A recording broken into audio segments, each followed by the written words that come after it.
सुबह के 10 बजने वाले हैं। वक्त है अपना बिहार का और आपके साथ मैं हूं शिप्रा झा। मौसम लोकसभा चुनाव का है और हर तरफ चुनाव प्रचार की शोर है। सत्ता में बैठी पार्टियां उपलब्धियां गिनाने में लगी हैं और अगले 5 साल का विजन जनता को दिखा रही है, तो विपक्ष में बैठे दल बड़े बड़े वादे और सरकार की नाकामियां गिना रहे हैं। कुल मिलाकर सभी पार्टियों के नेता जनता जनार्दन के दरवाजे तक पहुंच रहे हैं, लेकिन इस चुनाव प्रचार के ट्रैक पर सभी एक साथ नहीं है। कोई दौड़ रहा है तो कोई पीछे है। तो चलिए आपको दिखाते हैं कि किसका चुनाव प्रचार सबसे ज्यादा असरदार है। तो बिहार में सभी 7 चरणों में लोकसभा का चुनाव होना है। पहला चरण 19 अप्रैल को होगा, जिसमें 4 लोकसभा की सीटें हैं। जमुई, नवादा, औरंगाबाद और गया सीट पर चुनाव होना है, जिसके लिए चुनाव प्रचार जोर पकड़ चुका है। लेकिन इस प्रचार अभियान में एनडीए विपक्षी गठबंधन इंडिया से कहीं आगे दिख रहा है और एनडीए में चुनाव प्रचार की कमान खुद पीएम मोदी संभाल चुके हैं। बिहार की सभी 40 सीट जीतने के लिए पीएम मोदी बिहार में 2 बार रैली कर चुके हैं। 7 अप्रैल को नवादा में, जबकि इससे पहले 4 अप्रैल को जमुई में चुनाव प्रचार किया गया था और आसपास के दूसरे लोकसभा क्षेत्र को भी साधा गया था। और आज केंद्रीय गृह मंत्री अमित शाह गया के गुरारू में चुनावी जनसभा को संबोधित करेंगे। तो वहीं 16 बताया जा रहा है कि अगले 16 मार्च को गया में प्रधानमंत्री की रैली आने वाले दिनों में हो सकता है कि 16 अप्रैल को प्रधानमंत्री नरेंद्र मोदी भी गया आ सकते हैं। यानी एनडीए के पास सबसे बड़ी ताकत है मोदी के काम का आत्मविश्वास, जिसके दम पर एनडीए के एक कार्यकर्ता अब की बार 400 पार का नारा बुलंद कर रहे हैं। तो पहले चरण के मतदान में अब 9 दिन बाकी हैं। बावजूद इसके इंडिया अलायंस में अभी भी कई कंफ्यूजन है। इंडिया अलायंस का कोई भी बड़ा नेता अब तक बिहार के चुनावी मैदान में नहीं उतरा है। भले ही तेजस्वी यादव अपने प्रत्याशी के पक्ष में चुनाव प्रचार करते हुए दिखाई दे रहे हैं, लेकिन सहयोगी कांग्रेस से राष्ट्रीय स्तर के एक भी नेता अब तक बिहार नहीं आए हैं, चाहे बात राहुल गांधी की हो या फिर कांग्रेस के अध्यक्ष मल्लिकार्जुन खड़गे की या फिर सोनिया गांधी की। तो ऐसे में एनडीए की हुंकार है सुस्त पड़ा विपक्ष। ऐसा इसलिए कहा जा रहा है क्योंकि एनडीए के बड़े नेताओं का दौरा अब तक हो चुका है। पीएम मोदी आके जा चुके हैं, आज अमित शाह आने वाले हैं। तो इसके साथ ही एनडीए की एक दिन में 3 चुनावी रैली हो रही है। तो वहीं इंडिया अलायंस में अभी भी कंफ्यूजन है। प्रत्याशी तय होते ही जोरदार प्रचार एनडीए की तरफ से किया गया है। तो अधिकांश सीटों पर अभी भी इंडिया अलायंस ने प्रत्याशी घोषित नहीं किए हैं। पीएम मोदी 3 बार बिहार आ चुके हैं, रैली कर चुके हैं, लेकिन राहुल गांधी अभी तक बिहार नहीं आए हैं। ये हम आपको एक एक करके बता रहे हैं कि चुनाव प्रचार के ट्रैक पर कौन आगे जा रहा है और कौन पीछे है। तो देखिए, एनडीए की हुंकार है क्योंकि प्रत्याशी सबसे पहले एनडीए ने तय किए और प्रचार अभियान में जुट गए। 3 बार पीएम मोदी बिहार आ चुके हैं, लेकिन राहुल गांधी अभी तक एक बार भी बिहार नहीं आए हैं। 4 अप्रैल को जमुई में पीएम मोदी ने प्रचार किया, तो गया, औरंगाबाद और जमुई में तेजस्वी यादव की जनसभा है। 7 अप्रैल को नवादा में पीएम मोदी की रैली हुई। राहुल गांधी का अब तक एक भी कार्यक्रम बिहार में तय नहीं किया गया है। आज अमित शाह हुंकार भरने के लिए आ रहे हैं, लेकिन सोनिया गांधी सिर्फ स्टार प्रचारक की लिस्ट में शामिल हैं। राजनाथ सिंह भी बिहार में आकर रैली कर चुके हैं, लेकिन मल्लिकार्जुन खड़गे की बिहार और यूपी से दूरी है। अभी तक मल्लिकार्जुन खड़गे ने ना तो बिहार में एक भी रैली की है, ना यूपी में कोई रैली की है। तो ऐसे में अगर आप देखें तो चुनाव प्रचार के इस ट्रैक पर एनडीए आगे बढ़ता हुआ दिख रहा है। तो किसका प्रचार सबसे जोरदार पर दोनों पक्षों के अपने अपने दावे भी हैं। एनडीए नेता जहां पीएम मोदी के विकास के दम पर जनता के बीच जाने की बात कह रहे हैं, तो वहीं विपक्षी गठबंधन इंडिया के लोग बिहार में सरकार में शामिल आरजेडी के 17 महीने के काम के दम पर जनता के बीच जा रहे हैं। असरदार है, यह चुनावी सभाओं में उमड़ी भीड़ बता देती है। माननीय प्रधानमंत्री श्री नरेंद्र दामोदर दास मोदी जी की जमुई और नवादा की रैलियों में उमड़ी भीड़ देखकर महागठबंधन के नेताओं की नींद उड़ चुकी है। महागठबंधन के नेता अपने रैलियों में भीड़ जुटाने के लिए खेल तमाशा वालों को बुलाते हैं, फिर मैदान खाली रहता है। लेकिन एनडीए की रैली में लोग स्वतः आते हैं और मैदान एक इंच बढ़ जाता है। असल में मूल अंतर है राजनीतिक कद और प्रभावशाली व्यक्तित्व का। माननीय प्रधानमंत्री नरेंद्र मोदी जी और केंद्र के मंत्री अमित शाह जी के आगे तेजस्वी सरीखे नेता कभी टिक ही नहीं सकते। तेजस्वी और उनके कुनबे के लोग कुछ भी कर ले, पीएम मोदी और केंद्रीय गृह मंत्री अमित शाह जी के सभाओं के 1/4 भीड़ भी नहीं जुटा सकते। एनडीए के चुनाव प्रचार अभियान से पूरे बिहार में प्रचार का जबरदस्त माहौल कायम हुआ है। आदरणीय प्रधानमंत्री जी, आदरणीय मुख्यमंत्री नीतीश कुमार जी जो चुनावी जनसभा कर रहे हैं, उससे पूरे बिहार में चरम उत्साह पर हमारा प्रचार अभियान है। लेकिन महागठबंधन और राष्ट्रीय जनता दल का चुनावी प्रचार अभियान न के बराबर पूरे बिहार में है और कल ही राष्ट्रीय जनता दल ने अपने प्रत्याशियों की सूची जारी की है। इससे यह पता चलता है कि अभी उनका जो चुनावी कैंपेन है और उनके उम्मीदवारों की जो चुनावी अभियान है वो फीका है। किसका प्रचार असरदार नहीं, किसका काम असरदार, उस पे वोट होता है। 17 महीने के इंडिया गठबंधन के कार्यकाल में 5 लाख नौकरियां, ये असरदार। कांग्रेस शासित राज्यों में किसानों को लाभ, ये है असरदार। कांग्रेस शासित राज्यों में पुरानी पेंशन ये लागू करना, ये है असरदार। आने वाले समय में कांग्रेस पार्टी 30 लाख सरकारी नौकरी देगी और ऐसे मध्यम वर्गीय महिला परिवार को 1 लाख रुपया प्रति महिला देगी, ये असरदार है। तो किसका प्रचार असरदार नहीं। इस बार तेजस्वी यादव जी का चुनाव प्रचार सबसे ज्यादा असरदार दिख रहा है। 17 महीने में जो सरकार में रह करके काम कर दिखाया है, रोजगार की भरमार की है, जन विश्वास जीता है, जनता का आशीर्वाद मिल रहा है। दूसरी ओर जुमलेबाजी की बौछार है। 17 वर्षों में एनडीए ने बिहार में क्या किया, 10 वर्ष में केंद्र की सरकार ने क्या किया, ये अपनी उपलब्धि नहीं बता पा रहे आदरणीय प्रधानमंत्री जी। तेजस्वी यादव जी के सवालों का जवाब नहीं दे पा रहे, तो हिसाब तो देना होगा। जनता इस बार पाई का हिसाब लेगी। तेजस्वी यादव जी के इस असरदार प्रचार से पूरा जाग उठा है बिहार। और आज बिहार आ रहे हैं केंद्रीय गृह मंत्री अमित शाह। गया के गुरारू में आज उनकी जनसभा होने वाली है, जहां एक विशाल जनसभा को संबोधित करेंगे। चुनावी जनसभा 3 बजे होने जा रही है। अमित शाह सबसे पहले गया एयरपोर्ट पहुंचेंगे और वहां से सीधे गुरारू जाएंगे। गुरारू के सर्वोदय विद्या मंदिर परिसर में चुनावी सभा करेंगे।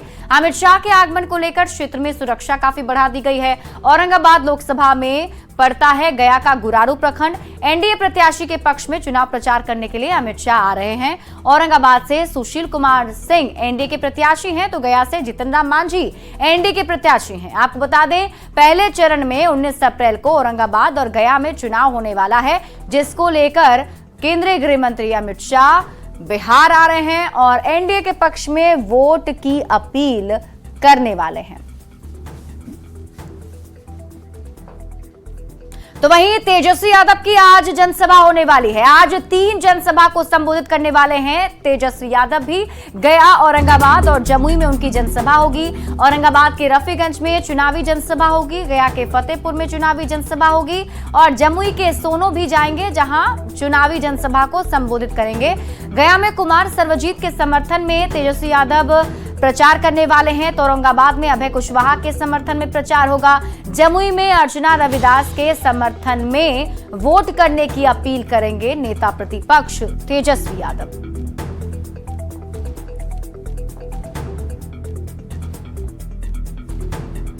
कटिहार में बिहार सरकार के मंत्री अशोक चौधरी एनडीए के प्रत्याशी दुलाल चंद्र गोस्वामी के प्रचार में कटिहार पहुंचे हैं। कटिहार के कोरिया टोली मोहल्ले में अशोक चौधरी ने लोगों को संबोधित किया और एनडीए गठबंधन को पंच पांडव की सेना बताया। साथ ही किसकी क्या भूमिका है ये भी बता दिया। 18 साल पहले जो बिहार था उस शासन को याद कीजिए। अगर भूल चूक में, कोई नाराजगी में कोई गलती करिएगा तो फिर से वही शासन आएगा, और जब वो शासन आएगा तो फिर जो परिस्थितियां थी बिहार में वही परिस्थितियां लौटेगी। इसीलिए मोदी जी और नीतीश जी का राम लक्ष्मण का जोड़ी है, इसको ताकत दीजिए। और इस चुनावी महाभारत में 5 पांडव जिधर हैं उनको ताकत देने का काम कीजिए। हम 5 पांडव, चिराग पासवान, उपेंद्र कुशवाहा, जीतन राम मांझी, नरेंद्र मोदी और नीतीश कुमार, ये 5 पांडव हैं बिहार के चुनावी महाभारत में, और इस पांडव के साथ खड़े रहिए। तो लोकसभा चुनाव को लेकर केंद्रीय मंत्री और बेगूसराय के एनडीए प्रत्याशी गिरिराज सिंह इन दिनों लगातार चुनावी प्रचार कर रहे हैं। गिरिराज सिंह ने तेघड़ा विधानसभा में आयोजित एक कार्यक्रम में कार्यकर्ताओं को संबोधित किया और इस दौरान गिरिराज सिंह ने विपक्ष पर जमकर निशाना भी साधा। साथ ही पीएम मोदी की तारीफ करते हुए लोगों को उनके काम से अवगत कराया गया। इसके साथ ही गिरिराज सिंह ने लालू प्रसाद पर निशाना साधते हुए कहा कि वो तो परिवारवाद से बाहर निकल ही नहीं रहे, और वहीं तेजस्वी यादव पर पलटवार करते हुए कहा कि नरेंद्र मोदी के चुनाव प्रचार पर सवाल उठाने का कोई फायदा नहीं है, लोग अपना मन बना चुके हैं। अपने मन मियाँ मिट्ठू बने और बिहार की जनता ने तय कर ली है कि नरेंद्र मोदी के झोली में 40 की 40 सीटें जाएगी। बड़बोलापन समाप्त करें। दादा, आज पप्पू यादव पे भी कांग्रेस के प्रमुख ने तंज कसा है और कहा कि वो पूर्णिया की सीट को लेकर खिलवाड़ कर रहे हैं। देखिए, कांग्रेस, आरजेडी ये लोगों को यूज करते हैं और यूज एंड थ्रो उनका है, उसी में ये सारी खेल हो रहा। जेडीयू के प्रदेश प्रवक्ता नीरज कुमार मुंगेर पहुंचे और इस दौरान उन्होंने कांग्रेस और आरजेडी पर तंज कसा है। नीरज कुमार ने कहा कि महागठबंधन को कोई उम्मीदवार नहीं मिल रहा है। अब तक कांग्रेस ने भी कोई उम्मीदवार घोषित नहीं किए हैं। महागठबंधन की हालत यह है कि बीजेपी और जेडीयू के नेताओं को पकड़ पकड़ कर टिकट दिलवाने का लालच दिया जा रहा है। तो हमारा मुकाबला पकड़ुआ उम्मीदवार से होगा। एनडीए गठबंधन के उम्मीदवार जिंदा दिल हैं। हमारी पूंजी विकास है और उनकी पूंजी जेल है। महागठबंधन की स्थिति यह है कि उनको उम्मीदवार नहीं मिल रहा है। अब तक के कांग्रेस ने नहीं घोषित किया, राष्ट्रीय जनता दल ने बहुत सीट पर, और हालात यह है हमारे दल के कार्यकर्ता हमको सूचना दे रहे हैं कि कुर्ता पैजामा पहन करके उन क्षेत्रों में निकलना मुश्किल हो गया है जहां महागठबंधन के उम्मीदवार हैं। जैसे ही जाता है पकड़ लेता है उसको आरजेडी वाला, कांग्रेस वाला, कि चलो तुमको गाड़ी से ले चलेंगे 10 नंबर लालू जी के यहाँ और वहाँ चल के टिकट ले लो। वो कहता है भाई हम जदयू के हैं, बीजेपी कार्यकर्ता हैं, ये पकड़ा उम्मीदवार से लड़ाई होगा। अरे जिंदा दिल हमारे उम्मीदवार हैं जो राष्ट्रीय जनतांत्रिक गठबंधन के हैं, जिनकी पूंजी है विकास। हमारी पूंजी है विकास और किसी का पूंजी है जेल। तो दोनों में अंतर तो रहेगा नहीं। Thank you. विधानसभा की सदस्यता से बीमा भारती का इस्तीफा, निर्वाचन आयोग को इसकी जानकारी दे दी गई है। रुपौली विधानसभा सीट पर अब उपचुनाव होगा। आपको बता दें, रुपौली सीट से बीमा भारती विधायक थी, जेडीयू छोड़कर अब वो आरजेडी में शामिल हो गई हैं। बीमा भारती को आरजेडी ने पूर्णिया से लोकसभा का उम्मीदवार भी बनाया है। लोकसभा चुनाव पूर्णिया से लड़ रही हैं बीमा भारती। ऐसे में रुपौली सीट खाली हो चुकी है और वहां अब जो है विधानसभा के उपचुनाव होने वाले हैं। और लोकसभा चुनाव 2024 में पूर्णिया में होने जा रहा है त्रिकोणीय मुकाबला। हम आपको बता दें, बीमा भारती आरजेडी की प्रत्याशी हैं तो संतोष कुशवाहा जेडीयू के प्रत्याशी हैं और पप्पू यादव निर्दलीय यहां ताल ठोक रहे हैं। तो यहां त्रिकोणीय मुकाबला इस बार देखने को मिलेगा। और आपको बता दें, बिहार की हॉट सीट बन गई है पूर्णिया लोकसभा सीट। और इसी बीच रुक कर लेते हैं बड़ी खबर की। सूत्रों के हवाले से आपको इस वक्त की बड़ी खबर बता दें, आज पहली बार बिहार आ रहे हैं मोहन प्रकाश। बिहार कांग्रेस के प्रभारी हैं मोहन प्रकाश। कांग्रेस ने उनकी पहली बिहार यात्रा को गोपनीय रखा है। आज शाम 4:30 बजे प्रेस कॉन्फ्रेंस करेंगे। तो सूत्रों के हवाले से आपको इस वक्त की बड़ी खबर बता रहे हैं, आज पहली बार बिहार आ रहे हैं मोहन प्रकाश। बिहार कांग्रेस प्रभारी मोहन प्रकाश आज बिहार आने वाले हैं। कांग्रेस ने जो उनकी पहली यात्रा है उसे गोपनीय रखा है। बताया जा रहा है कि आज शाम 4:30 बजे प्रेस कॉन्फ्रेंस करने वाले हैं।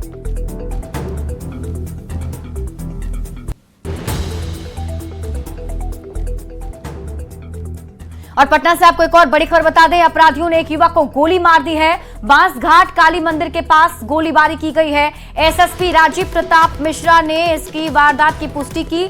बुद्धा कॉलोनी थाना क्षेत्र की एक घटना है। घायल युवक को पीएमसीएच भेजा गया है। तो इस वक्त की बड़ी खबर आपको बता रहे हैं पटना से, जहां अपराधियों ने एक युवक को गोली मार दी है। बांसघाट काली मंदिर के पास गोली मारी गई है। एसएसपी राजीव मिश्रा ने इस वारदात की पुष्टि की है। बताया जा रहा है कि बुद्धा कॉलोनी थाना क्षेत्र की घटना है। घायल युवक को पीएमसीएच भेजा गया। और चुनाव प्रचार के दौरान भागदौड़ और व्यस्तता के बीच तेजस्वी यादव और मुकेश सहनी हेलीकॉप्टर में भोजन करते हुए दिखे हैं। इस दौरान मछली खिलाने के लिए तेजस्वी यादव ने मुकेश सहनी को धन्यवाद दिया है। आप सब लोग अभी देख रहे हैं कि हम लोग अभी मुकेश सहनी जी के साथ हैं और पूरा दिन भर हम लोग प्रचार किए हैं। और प्रचार करने के बाद हम लोगों को ये 10-15 मिनट मिला है जो हम लोग लंच कर सके। तो आज मुकेश जी जो है खाना लाए हैं, लंच में मछली लाए हैं और बहुत ही स्वादिष्ट मछली है। 1 कांटे का मछली है, साथ में रोटी है, नमक है, प्याज है और हरी मिर्ची है। तो यही मौका मिलता है जब हम लोग जो है 10-15 मिनट का खाना जो है खा सके। और पूरे दिन भर से हम लोग प्रचार में लगे रहते हैं। तो मुकेश जी को हम धन्यवाद देते कि मछली खिलाया। और मछली कौन सा है? नेता प्रतिपक्ष तेजस्वी यादव और मुकेश सहनी के चुनाव प्रचार के दौरान हेलीकॉप्टर में मछली खाकर दिखाए जाने पर उप मुख्यमंत्री विजय सिन्हा ने तंज कसते हुए कहा है कि इन्हें सनातन से कोई मतलब नहीं है। नवरात्र के मौके पर मछली खाते हुए वीडियो ट्वीट कर क्या दिखाना चाहते हैं? सावन में ये लोग मटन खाते हैं और ये लोग तुष्टीकरण की राजनीति करते हैं। कुछ लोग सनातन के संतान बनते हैं लेकिन सनातन के संस्कार को अपना नहीं पाते।